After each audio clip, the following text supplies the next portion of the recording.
Hello and a very warm welcome to the Complementary Medical Association's YouTube channel. Lovely to see you here again, and thank you so much for tuning in. This week I was having a little think about what we could possibly bring you that might be of interest, and quite a few people have actually asked recently about the beginning of the CMA. Why did the CMA come into existence? How did it come into existence? And I think this is uppermost in people's minds because it's our 25th anniversary this year, which to me seems completely and utterly crazy. I can't believe that we've been around and so successful for such a long time. And the truth is that the Complementary Medical Association just keeps on growing. We're now a global force, the professional membership association to really be reckoned with. So anyway, without further ado, I'll give you the background. My name is Jayney Goddard and I'm president of the Complementary Medical Association, and I founded the organisation 25 years ago. So what was happening 25 years ago? Why did it suddenly become apparent that the CMA or something like it needed to exist?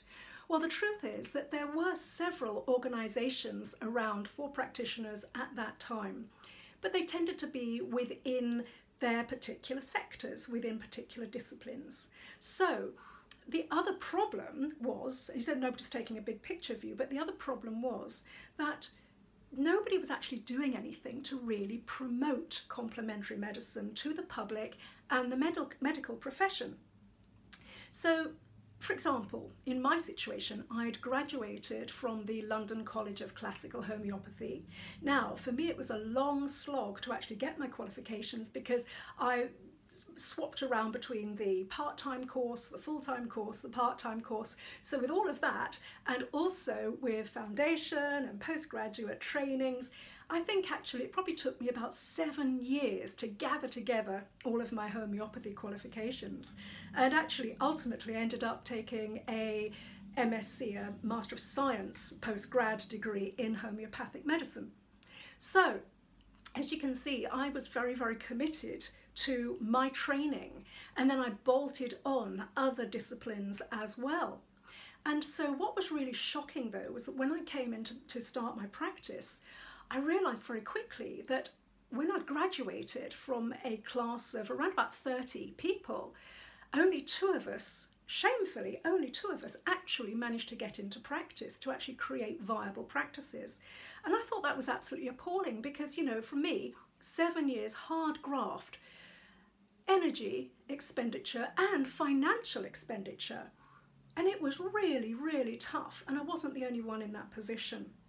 And funnily enough, actually, another friend of mine who was a psychosynthesis practitioner, she echoed the same sentiments, and also a reflexology practitioner and a nutritional practitioner and an aromatherapy practitioner. They were all saying exactly the same thing.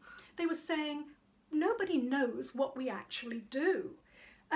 For example, I was at a party one time just after I graduated thinking, yay, the world's going to beat a path to my door to come and be treated by me because I'm a fantastic homeopath and I've graduated, rah, rah, rah. So somebody said to me, so what do you do?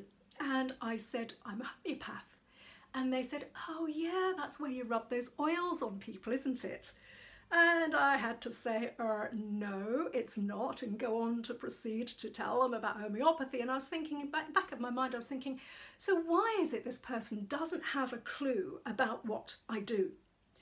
I was a member of an organisation at that time, and I have to say I was getting my insurance policy through them, and I was receiving the odd quite reasonably interesting journal, but not a lot else. There was nothing out there that was really promoting not just homeopathy, but also any other form of complementary medicine. So it became very apparent to me that somebody kind of needed to take complementary medicine and shake it up and bring it kicking and screaming into the 21st century. Because back then, complementary medicine was really kind of like the Wild West. There were no standards. I was involved actually moving slightly further on, I was involved in many of the organisations, many of the working parties that set the national occupational standards for complementary medicine.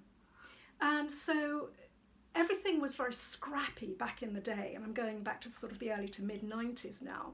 And the way that practitioners and colleges promoted themselves was really cottage industry, shall we say, and that's putting it politely. So practitioners would go out and they would put these really scrappily photocopied information sheets up, and it was all very sort of homespun, and the phrase knit your own yogurt comes to mind. It just was not really where complementary medicine needed to be at in order to be taken seriously. Now, I firmly believe that what we're doing in the field is making a massive difference to society. I believe that what we're doing is giving consumers, patients, the choice of how to look after themselves in a really informed way, so that, of course, we're not denying anybody access to conventional medicine.